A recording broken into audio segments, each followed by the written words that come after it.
যোৰহাটত অৱসৰপ্ৰাপ্ত প্ৰধান শিক্ষকক বিদায় সম্বৰ্ধনা। উল্লেখযোগ্য যে যোৰহাট জিলাৰ উত্তৰ পশ্চিম যোৰহাট শিক্ষাখণ্ডৰ অন্তৰ্গত 248 নং এলেংমৰা প্ৰাথমিক বিদ্যালয়ত সদ্য অৱসৰপ্ৰাপ্ত প্ৰধান শিক্ষক খাইৰুল ৰফিক নেওগক এক গাম্ভীৰ্যপূৰ্ণ অনুষ্ঠানৰ মাজেৰে বিদায় সম্বৰ্ধনা জনোৱা হয়।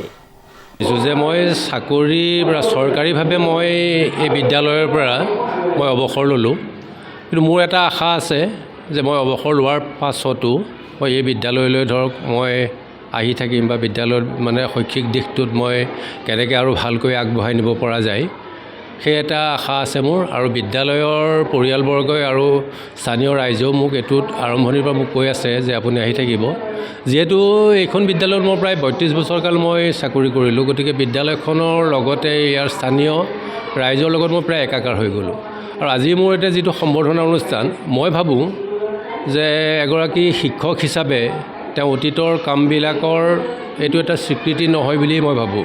যে এইটো এনেকুৱা এটা কথা যে এই সম্বৰ্ধনাৰ অনুষ্ঠানৰ মাজেদি আগন্তুক দিনবিলাকত প্ৰতিজন শিক্ষাগুৰুৰ তেওঁ ভৱিষ্যত কৰ্মৰাজিৰ এটা সোঁৱৰণ, যে প্ৰত্যেকজন শিক্ষকেই ধাপে ধাপে তেওঁলোকৰ কৰ্মজীৱনৰ অৱসান ঘটিব, কিন্তু হ'লেও অন্ততঃ প্ৰত্যেকেই এটা কথা চিন্তা কৰিব যে কৰ্মজীৱনৰ পিছত যিটো পৰ্যায় পাব, গতিকে যিমানেই ভাল কাম কৰিব, যিমানেই ধৰক নিজৰ এটা চেষ্টা থাকিব, সেই চেষ্টাৰে যেতিয়া তেওঁ ধৰক সমাজখনত যেতিয়া ৰাইজৰ মনত সোমাব পাৰিব, মই ভাবোঁ যে নিশ্চয়কৈ প্ৰতিজন শিক্ষাগুৰুৱে অন্ততঃ তেওঁলোকৰ কৰ্মৰাজি অন্ততঃ আজিৰ এই অনুষ্ঠানভাগীৰ দ্বাৰা এটা সোঁৱৰণ হৈছে বুলি মই অনুভৱ কৰোঁ। উল্লেখযোগ্য যে 1994 চনত বিদ্যালয়খনত শিক্ষক হিচাপে যোগদান কৰা নেওগে দীৰ্ঘদিন ধৰি শিক্ষাৰ ক্ষেত্ৰত অৱদান আগবঢ়াই প্ৰধান শিক্ষকৰ দায়িত্ব পালন কৰি অহাৰ পিছত চলিত বৰ্ষৰ 31 জানুৱাৰীত অৱসৰ গ্ৰহণ কৰে।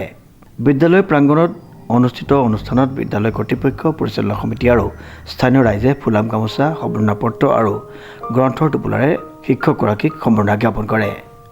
আচলতে আমাৰ বিদ্যালয়ৰ প্ৰধান শিক্ষক মহম্মদ খাইৰুল ৰফিক নেওগ ছাৰৰ আজি ৰাজহুৱা বিদায় সম্বৰ্ধনা। আৰু ছাৰ চৰকাৰী নিয়ম অনুসৰি বিদ্যালয়ৰ পৰা অৱসৰ গ্ৰহণ কৰিছিলে 31 জানুৱাৰী 2026 চনত।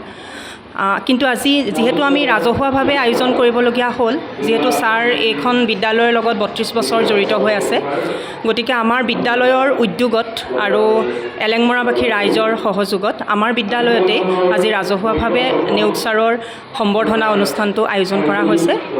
এই ক্ষেত্ৰত আমি বিদ্যালয়ৰ আমি সকলোৱে পৰিচালনা সমিতি, আমাৰ 2গৰাকী সহশিক্ষয়িত্ৰী আৰু আমাৰ মাতৃগোট সকলোৱে আৰু তাৰ লগত সহযোগ কৰিছিলে আমাৰ এলেংমৰাবাসী ৰাইজে। সকলোৰে সহযোগিতাত আজি আমি অনুষ্ঠানভাগ আমি আৰম্ভ কৰিছোঁ।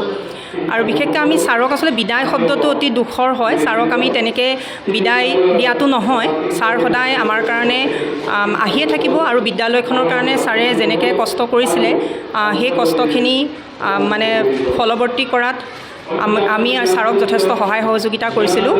আৰু ছাৰে আমাক যথেষ্ট মানে ছাপোৰ্ট দিছিলে বিভিন্ন ক্ষেত্ৰত বিদ্যালয়খনিক আগবঢ়াই লৈ যোৱাত। আৰু আমি 3গৰাকী শিক্ষয়িত্ৰীয়ে ছাৰৰ লগত আমি কাম কৰি খুবেই ভাল পাইছিলোঁ। আমাৰ অভিভাৱকৰ দৰে ছাৰ আছিলে।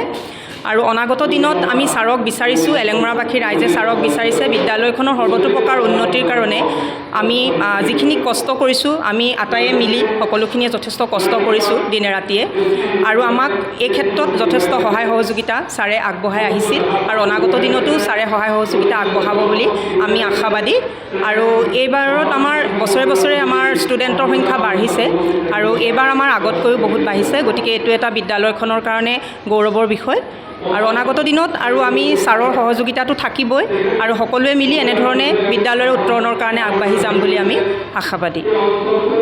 সমাজকৰ্মী শ্যামলজ্যোতি বৰাই উদ্দেশ্য ব্যাখ্যা আৰু বিদ্যালয়খনৰ প্ৰধান শিক্ষয়িত্ৰী স্বস্তিকা বৰকাকতি আঁতধৰা অনুষ্ঠানত শিক্ষা বিভাগৰ বিষয়া, শিক্ষক, শিক্ষয়িত্ৰী, ছাত্ৰ ছাত্ৰী আৰু বহু স্থানীয় লোক উপস্থিত আছিল।